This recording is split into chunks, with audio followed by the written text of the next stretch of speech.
When Sega released its Game Gear handheld system in October of 1990, I was immediately sold on the idea of portable Sega franchises. I saved up and imported it a few months later, blown away by its colorful backlit screen. Over the next few years, it actually became a source for a great many purchases for me, and it even allowed me to pick up a number of Master System games I had missed thanks to the Master Gear converter. I supported it all the way up to the Nomad when it was released in 1995. Those were a great 4 years, however, and I have many favorites for the platform. In this episode, we will be looking at my personal favorite Game Gear titles. These were the games I spent crazy amounts of time on, and could play over and over again without getting bored with them. Let's take a look at my favorite Sega Game Gear games.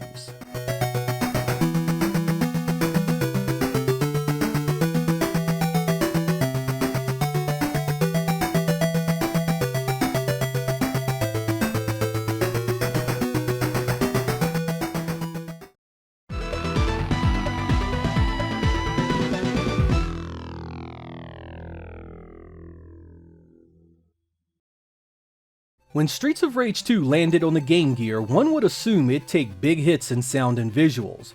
And you'd be correct, because this is a big step down in every way in terms of presentation. Surprisingly, however, it retains much of the gameplay that made its 16-bit big brother so memorable. In fact, there are even a few more moves you can take advantage of here, making for one incredible portable beat-em-up. Though the soundtrack doesn't have the depth of the Genesis game, it's still really good and keeps the spirit intact of what made it so appealing in the first place. The level design is mixed up a bit, but recognizable, and most of the enemies here are as well.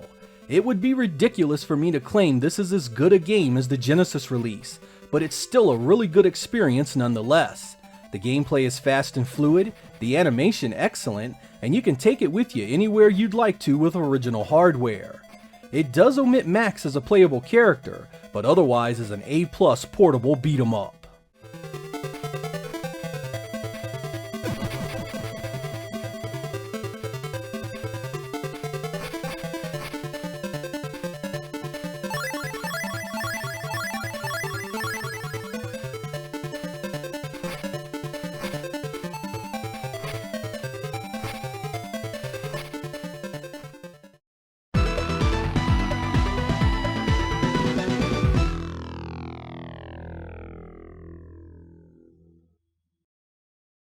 Run and guns rarely work out all that well on portables. They are often slower and lacked much of what made the full-fledged console experiences so fun.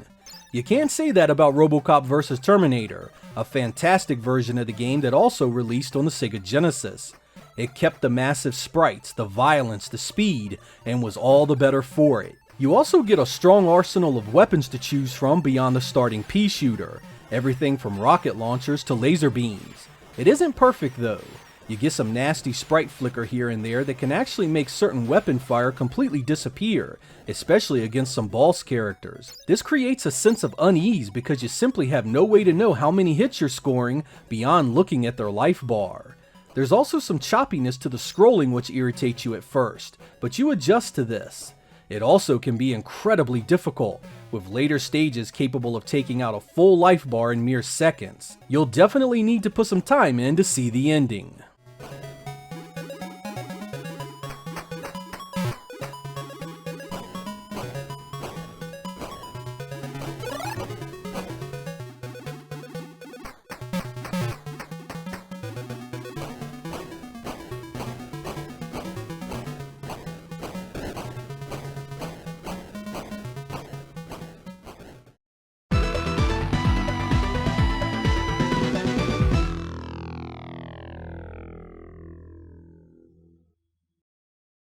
During the 8 and 16-bit era, Sega and Disney went together like biscuits and gravy. The Lucky Dime Caper starring Donald Duck had all the usual staples for these kinds of games. Large colorful sprites, wonderful animation, and tight and responsive gameplay that brought it all together. Donald is on a quest to rescue Huey, Dewey, and Louie from the evil Magica Dispel, and you get to choose where you want to begin. Stage layout and enemies are typical for these platformers, and you can either use Donald's mallet or jump on top of the enemies to get rid of them. Your hit points are represented by stars, and you can collect more during the stages and even get power-ups to increase Donald's offensive capabilities. Truth be told, all of these Disney platformers were really solid games, and you could interchange any of them for this slot. Land of Illusion, Legend of Illusion, and Deep Duck Trouble were all really good games that likely made an impression on some of you. You can't really go wrong with any of them.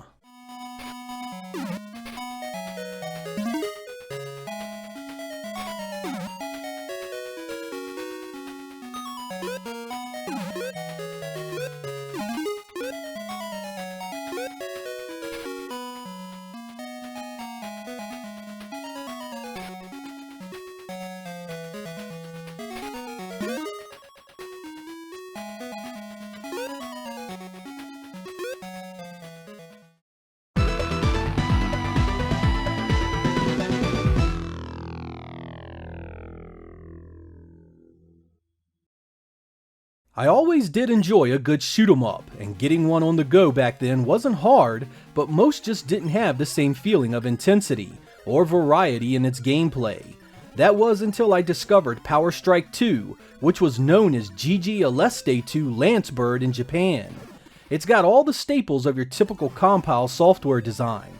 Great boss battles, lots of weapon power-ups, and an intensity you rarely got in portable format. I mean, you add a few touches here and there and this easily could have been a 16-bit shooter. There is a bit of slowdown here and there, but nothing that ruins the feel. There are even some forward-scrolling bonus stages that have you locking onto enemies Afterburner style and blowing them out of the sky. It's real easy to get this game mixed up with the Master System release, because although it had the same name, that was an entirely different release. Be sure to get this one and you'll be enjoying one of the best Game Gear games available.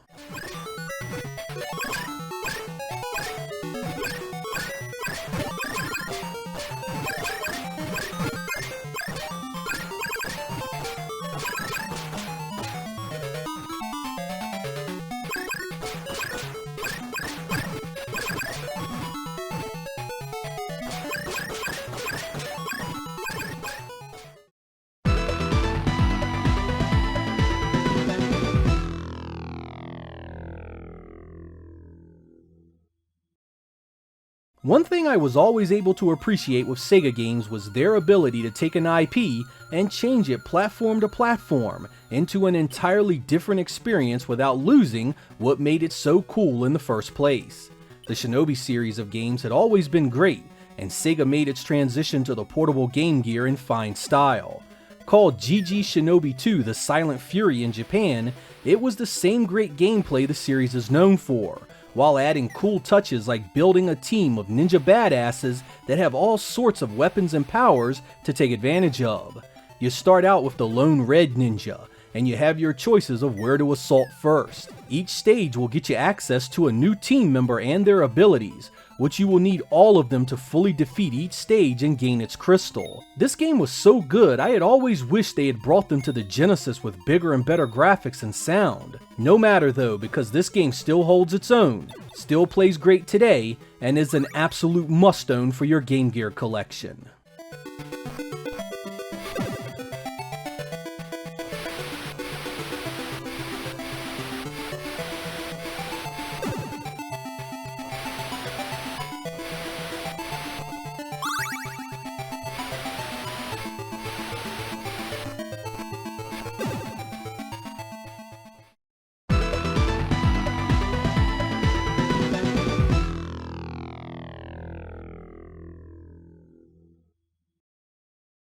The first time I saw Castle of Illusion for the Game Gear, I was really let down. I had wanted a game like the Genesis version, essentially an 8-bit port of that material. I quickly realized that while Castle of Illusion for the Game Gear was indeed a different game, it had taken everything cool about the 16-bit release and remade it into something even more magical. Mickey has a few new moves like the ability to pick up items and throw them, and I dare say the level design here is better. It looks excellent on the Game Gear screen, colorful, well animated, and even the soundtrack fits it perfectly. It isn't often you will hear me say this, but here's an instance where the 8-bit version is actually a little better overall than the 16-bit effort. It's laid out better, gives you a choice on the order of stages, is more challenging, and gives you more moves to play around with. The only thing it really lacks is the color of the finer details of the Genesis release, but with everything else being so on point, it's easy to overlook. It's one of the games that made me love the Game Gear early on, and I played it through dozens of times. One of the finest platformers of the 8-bit era.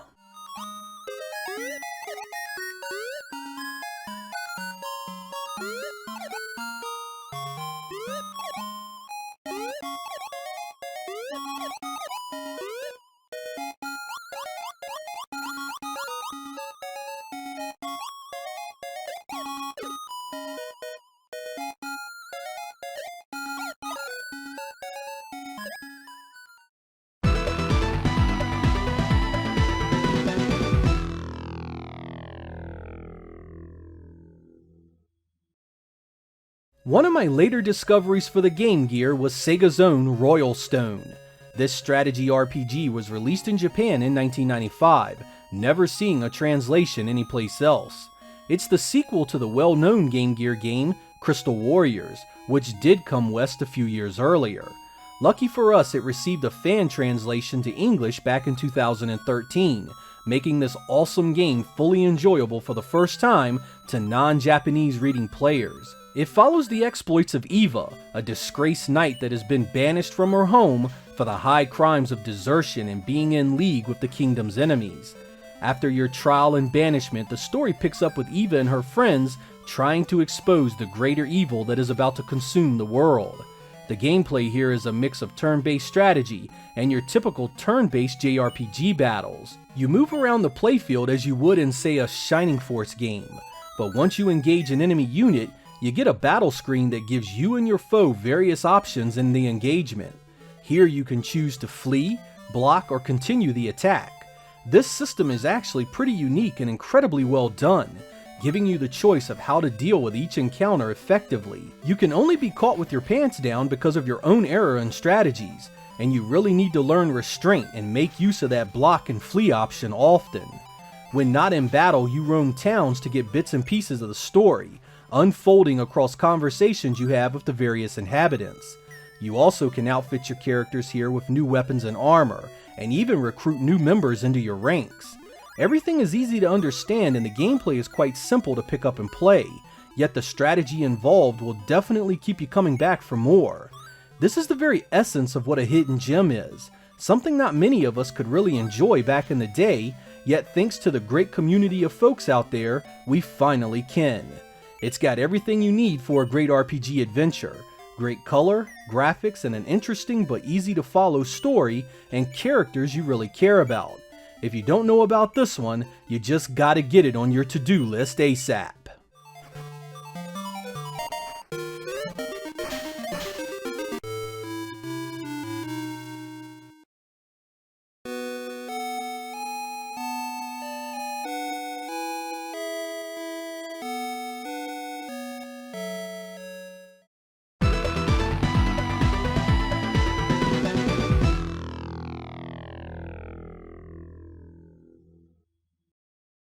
Ristar had been a great Sega Genesis game. Its transition to the Game Gear is sort of remarkable itself, splashing the screen full of colors and animations that had no business being on a portable console in the early 1990s.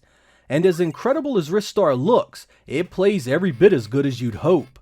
Ristar can use his rather peculiar talent of stretching his arms to grab and attack enemies, or grab onto objects in the world to navigate its strange environments. There's a bunch of things to collect, and you can increase your hit points by finding chests that have small stars in them. This game never ceases to amaze me with its smooth animation and color.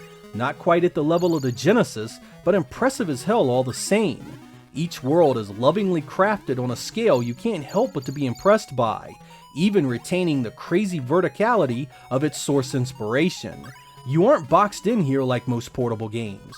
There is much to explore and discover, giving each stage its own allure and personality. It's pretty much the game equivalent of a jungle gym, your own play area to cut loose and do what you want. I absolutely loved it.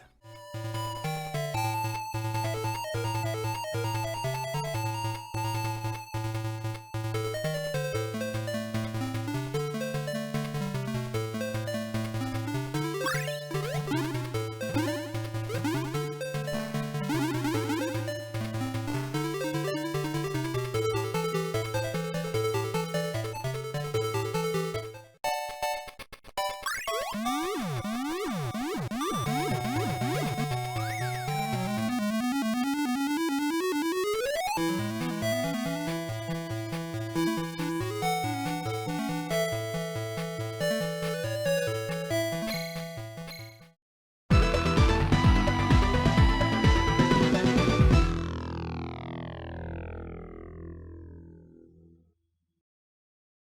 you've watched my channel long enough, you know that Road Rash is a big favorite of mine. I really enjoyed the Genesis games, and when I saw it out on the Game Gear, I chuckled to myself because I just knew they had to have butchered it to get it running on such modest hardware.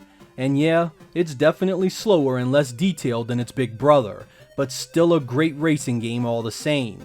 You still get the rolling hills and peaks and valleys that you come to expect of the Genesis game, the combat is there, and even the popo shows up to irritate you from time to time. I know many of you that weren't privy to this back then are probably looking at this footage and going, how can you love a game that runs and looks like this? Admittedly, the game is not aged the best, but I can still pick it up and play it like no time has passed at all. There's just something about its gameplay and presentation that made it so incredibly appealing, and being able to take this anywhere I wanted back then was a huge plus. If you inquired about where to start your Road Rash adventure, I would surely direct you to the Genesis game, but for those of you unafraid to explore, this one is a keeper.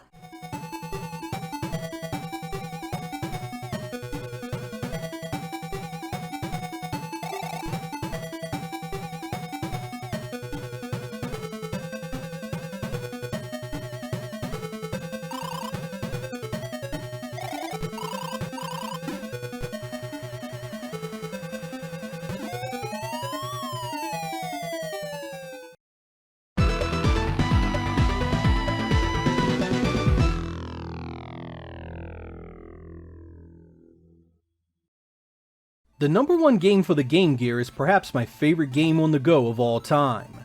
I can't even begin to tell you how much time I dropped into the GG Shinobi, a brutally difficult ninja platformer that shares a similar design to its sequel I covered earlier.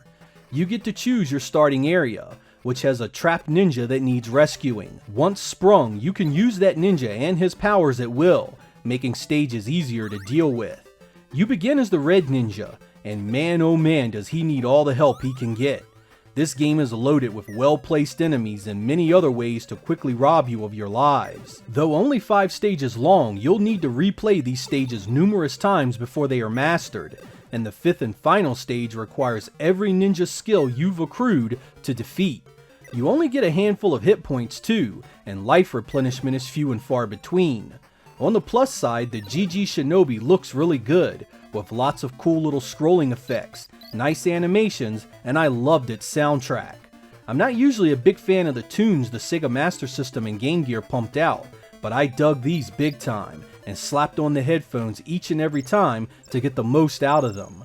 The difficulty can be daunting in this one, but if you have what it takes, the reward is an incredible game that really upped the expectations for every portable game released after it.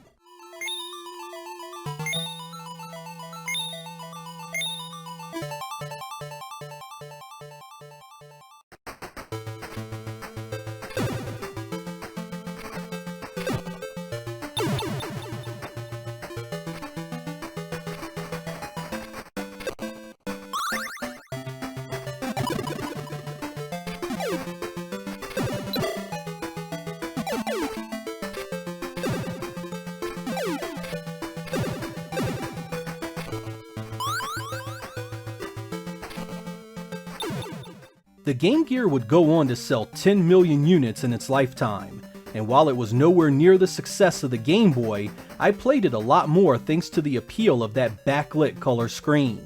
It was home to its own Shinobi, its own Disney titles, and had a number of Genesis ports that turned out shockingly good.